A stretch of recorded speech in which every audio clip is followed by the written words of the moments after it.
Again, I welcome you to NSA 305, Human Behavior in Health and Illness. This is study session 9, Dependent Patient Role and Recovery. The dependent patient role is a stage of illness when the recommendations of the healthcare provider for treatment are accepted. This creates new role expectations that include increased contact with the provider and altered personal relationship. A patient is always expected to make every effort to get well.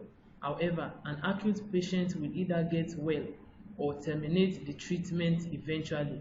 In this study session, we will understand various efforts patients are required to make to get well and the goals of rehabilitation. When you have studied this session, you should be able to explain the process of hospitalization in a dependent patient. Number 2, describe the issues of compliance and factors that enhances compliance. 3, describe how patients live with chronic illness and disability. And lastly, discuss the process of recovery and rehabilitation. Hospitalization and the dependent patient. One of the efforts at getting better is hospitalization. People receive most of their medical care as outpatients. Occasionally, however, a person needs to be hospitalized either for treatment or to receive tests that for one reason or the other cannot be performed on an outpatient basis. Hospitals generally have their own rules and procedures, often developed primarily for staff convenience and efficiency. And these rules many times seems to be at cross purpose with the patient's need. For this reason, hospitals are generally considered aversive places, and hospitalization is seen as a very negative experience, thus making the patient's resolution to get well a much hectic one. Expectations at the hospital setting. Patients are the entire reason for the existence of hospitals. However, patients are seen as guests in the hospital environment and generally powerless ones at that. They come unbidden into the environment that most find entirely alien and generally confusing. The hospital thus expects the patients to 1. Completely adhere to the hospital rules and regulations. The hospital is an institution which takes control of virtually every aspect of the patient's life. They are thus expected to follow the hospital rules and schedules, eat and sleep at designated times, receive visitors only during specified hours, and most importantly, make their bodies available for examination when requested. And patients are also expected to accept to be treated in a depersonalized manner.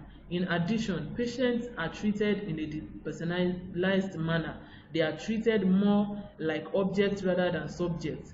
This may be for a variety of reasons, to either minimize emotional involvement or to keep the patient quiet. For example, during medical examination, the focus may be so much on the medical problem at hand that it is almost as if the patient weren't there. Determinants of different response patterns in hospitalization. 1. Loss of control.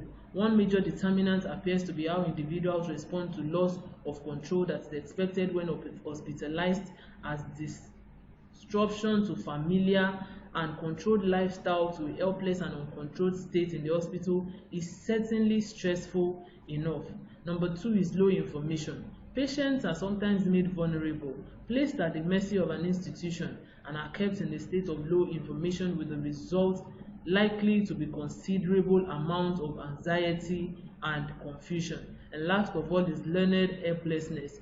Even though some patients may enter the hospital environment with the hope of maintaining control, frustrating experiences with hospital routines and that of low information may convince them that their effort at control is futile. When this happens, the patient is likely to enter into a stage of learned helplessness. Issues of compliance. Compliance to medical care is another factor that could broaden our understanding of patients' dependent role and the measures to get well. The issues of compliance is however dependent on factors that enhance compliance as well as factors that impede compliance. Some of the factors that enhances compliance includes family support and involvement, increased time with physician, decreased waiting room time, while some of the factors that impede compliance includes denial of illness, poor communication between physician and patient, and complex medical regimens.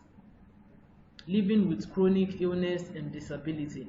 Pressure points are intensified for chronic patients who typically must get accustomed to several significant changes in lifestyle and interaction, prolonged regimens of medication, continuing bureaucratic hassles with the medical care systems, and sometimes disabling pain. Experiencing a progressively deteriorating chronic illness can reshape a person's life and sense of self. People experience chronic illness in three ways: as an interruption of life, as an intrusive illness, and lastly, as an immersion in illness. At first, a person with a chronic illness may notice the disruption in life and spend time hoping for the best and trying to convince himself that things will work out. However, difficult times lowers hope and increases fears that important life events will eventually need to be sacrificed. A bargaining process may then occur when the person decides to do whatever it takes to feel better. Rehabilitation and recovery. For acute patients, the process of rehabilitation is one of relinquishing the sick role and moving back to the normal role obligation. While for chronic patients, the extent to which prior role obligation may be resumed ranges from those who forsake the sick role to those who will never be able to leave it. Physical rehabilitation is an important aspect of chronic illness. This is because chronic disability leads to higher levels of anxiety, distress, and even suicide idea. The rehabilitation process of the patient therefore involves goals such as 1. To learn how to use one's body as much as possible.